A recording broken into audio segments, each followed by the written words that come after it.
right, good morning. Thank you, and welcome to the first day of sessions for the Federal Reserve Bank of Kansas City Jackson Hole Economic Symposium. My name is Karen Dinan, and I'm going to be your moderator for today's sessions. As you heard last night from Jeff, the topic for the symposium is reassessing the effectiveness and transmission of monetary policy.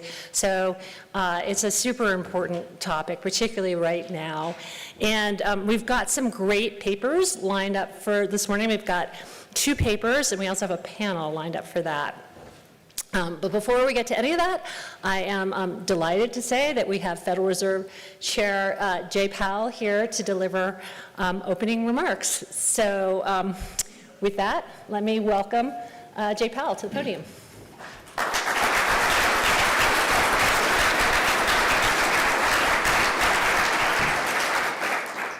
Thank you, Karen, and thanks to our host from the Kansas City Fed. It's great to be back here today. 4.5 years after COVID-19's arrival, the worst of the pandemic-related economic distortions are fading. Inflation has declined significantly. The labor market is no longer overheated, and conditions are now less tight than those that prevailed before the pandemic. Supply constraints have normalized, and the balance of risks to our 2 mandates has changed. Our objective has been to restore price stability while maintaining a strong labor market, avoiding the sharp increases in unemployment that characterized earlier disinflationary episodes when inflation expectations were less well anchored. While the task is not complete, we have made a good deal of progress toward that outcome. Today, I will begin by addressing the current economic situation and the path ahead for monetary policy. I will then turn to a discussion of economic events since the pandemic arrived, exploring why inflation rose to levels not seen in a generation and why it has fallen so much while unemployment has remained low. So let's begin with the current situation and the near-term outlook for policy. For much of the past 3 years, inflation ran well above our 2% goal, and labor market conditions were extremely tight. The FOMC's primary focus has been on bringing down inflation, and appropriately so. Prior to this episode, most Americans alive today had not experienced the pain of high inflation for a sustained period. Inflation brought substantial hardship, especially for those least able to meet the higher costs of essentials, like food, housing, and transportation. High inflation triggered stress and a sense of unfairness that linger today.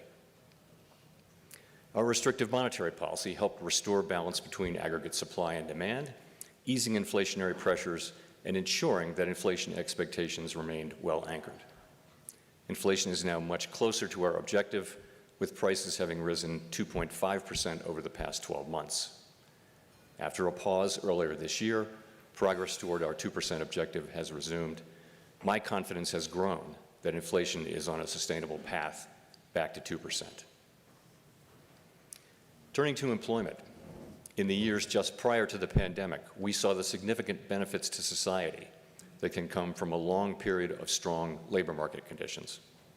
Low unemployment, high participation, historically low racial employment gaps, and with inflation low and stable, healthy real wage gains that were increasingly concentrated among those with lower incomes. Today, the labor market has cooled considerably from its formerly overheated state.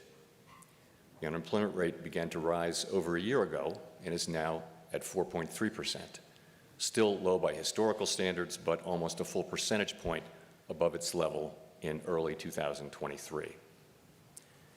Most of that increase has come over the past 6 months. So far, rising unemployment has not been the result of elevated layoffs, as is typically the case in an economic downturn. Rather, the increase mainly reflects a substantial increase in the supply of workers and a slowdown from the previously frantic pace of hiring. Even so, the cooling in labor market conditions is unmistakable. Job gains remain solid, but have slowed this year.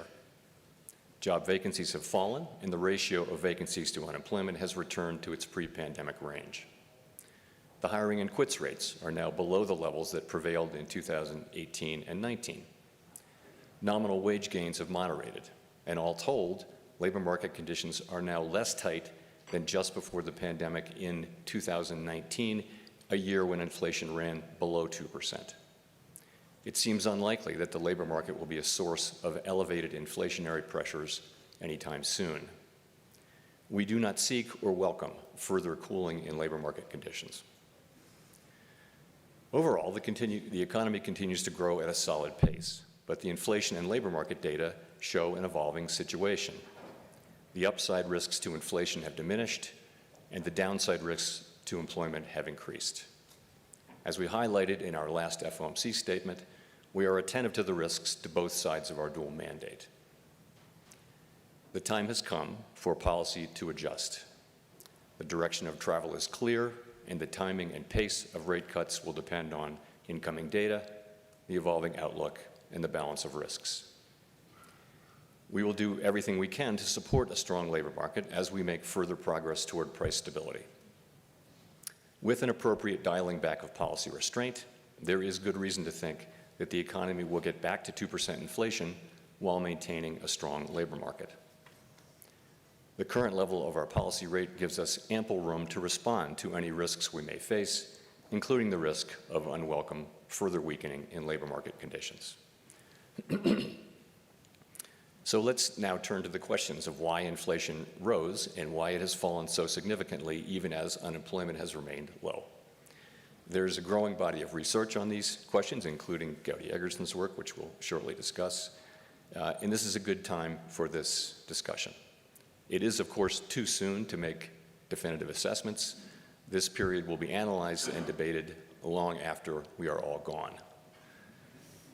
The arrival of the COVID-19 pandemic led quickly to shutdowns in economies around the world. It was a time of radical uncertainty and severe downside risks. As so often happens in times of crisis, Americans adapted and innovated. Governments responded with extraordinary force, especially in the United States. Congress unanimously passed the CARES Act. At the Fed, we used our powers to an unprecedented extent to stabilize the financial system and help stave off an economic depression. After a historically deep but brief recession, in mid-2020, the economy began to grow again. And as the risks of a severe extended downturn receded, and as the economy reopened, we faced the risk of replaying the painfully slow recovery that followed the global financial crisis. Congress delivered substantial additional fiscal support in late 2020 and again in early 2021. Spending recovered strongly in the first half of 2021, and the ongoing pandemic shaped the pattern of the recovery. Lingering concerns over COVID weighed on spending on in-person services, but pent-up demand, stimulative policies, pandemic changes in work and leisure practices, and the additional savings associated with constrained services spending all contributed to a historic surge in consumer spending on goods. The pandemic also wreaked havoc on supply conditions. 8 million people left the workforce at its onset, and the size of the labor force was still 4 million below its pre-pandemic level in early 2021. The labor force would not return to its pre-pandemic trend until mid-2023. Supply chains were snarled by a combination of lost workers, disrupted international trade linkages, and tectonic shifts in the composition and level of demand. Clearly, this was nothing like the slow recovery after the global financial crisis. Enter inflation. After running below target through 2020, inflation spiked in March and April 2021. The initial burst of inflation was concentrated rather than broad-based, with extremely large price increases for goods in short supply, such as motor vehicles. My colleagues and I judged at the outset that these pandemic-related factors would not be persistent, and thus that the sudden rise in inflation was likely to pass through fairly quickly without the need for a monetary policy response. In short, that the inflation would be transitory. Standard thinking has long been that, as long as inflation expectations remain well anchored, it can be appropriate for central banks to look through a temporary rise in inflation. The good ship transitory was a crowded one, with most mainstream analysts and advanced economy central bankers on board.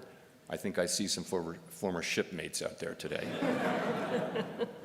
The common expectation was that supply conditions would improve reasonably quickly, that the rapid recovery in demand would run its course, and that demand would rotate back from goods to services, bringing inflation down. For a time, the data were consistent with the transitory hypothesis. Monthly readings for core inflation declined every month from April through September 2021, although progress came slower than expected. The case began to weaken around mid-year, as was reflected in our communications. And beginning in October, the data turned hard against the transitory hypothesis. Inflation rose and broadened out from goods to services, and it became clear that high inflation was not transitory and that it would require a strong response if inflation expectations were to remain well anchored. We recognized that and pivoted beginning in November. Financial conditions began to tighten, and after phasing out our asset purchases, we lifted off in March of 2022. By early 2022, headline inflation exceeded 6% and core was above 5%. New supply shocks appeared. Russia's invasion of Ukraine led to a sharp increase in energy and commodity prices. The improvements in supply conditions and the rotation in demand from goods to services were taking much longer than expected, in part due to further COVID waves in the United States. And COVID continued to disrupt production globally, including through new and extended lockdowns in China. Higher rates of inflation were a global phenomenon reflecting common experiences: rapid increases in the demand for goods, strained supply chains, tight labor markets, and sharp hikes in commodity prices. The global nature of inflation was unlike any period since the 1970s. Back then, high inflation became entrenched, an outcome we were utterly committed to avoiding. By mid-2022, the labor market was extremely tight, with employment increasing by 6.5 million jobs from the middle of 2021. This increase in labor demand was met in part by workers rejoining the labor force as health concerns began to fade, but labor supply remained constrained, and in the summer of 2022, labor force participation remained well below pre-pandemic levels. There were nearly twice as many job openings as unemployed persons from March 2022 through the end of the year, signaling a severe labor shortage, and inflation peaked at 7.1% in June 2022. At this podium 2 years ago, I discussed the possibility that addressing inflation could bring some pain in the form of higher unemployment and slower growth. Some argued that getting inflation under control would require a recession and a lengthy period of high unemployment, and I expressed our unconditional commitment to fully restoring price stability and to keeping at it until the job is done. The FOMC did not flinch from carrying out our responsibilities, and our actions forcefully demonstrated our commitment to restoring price stability. We raised our policy rate by 425 basis points in 2022 and another 100 basis points in 2023, and we've held our policy rate at its current restrictive level since July 2023. The summer of 2022 proved to be the peak of inflation. The 4.5 percentage point decline in inflation from its peak 2 years ago has occurred in a context of low unemployment, a welcome and historically unusual result. So, how did inflation fall without a sharp rise in unemployment above its estimated natural rate? Pandemic-related distortions to supply and demand, as well as severe shocks to energy and commodity markets, were important drivers of high inflation, and their reversal has been a key part of the story of its decline. The unwinding of these factors took much longer than expected, but ultimately played a large role in the subsequent disinflation. Our restrictive monetary policy contributed to a moderation in aggregate demand, which combined with improvements in aggregate supply to reduce inflationary pressures, while allowing growth to continue at a healthy pace. As labor demand also moderated, the historically high level of vacancies relative to unemployment has normalized primarily through a decline in vacancies, without sizable and disruptive layoffs, bringing the labor market to a state where it is no longer a source of inflationary pressures. A word on the critical importance of inflation expectations. Standard economic models have long reflected the view that inflation will return to its objective when product and labor markets are balanced without the need for economic slack, so long as inflation expectations are anchored at our objective. That's what the model said. But the stability of longer-run inflation expectations since the 2000s had not been tested by a persistent burst of high inflation. It was far from assured that the inflation anchor would hold. Concerns over de-anchoring contributed to the view that disinflation would require slack in the economy and specifically in the labor market. An important takeaway from recent experience is that anchored inflation expectations, reinforced by vigorous central bank actions, can facilitate disinflation without the need for slack.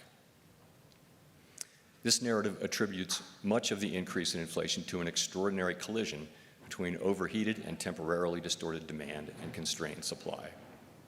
While researchers differ in their approaches and to some extent in their conclusions, a consensus seems to be emerging, which I see as attributing most of the rise in inflation to this collision.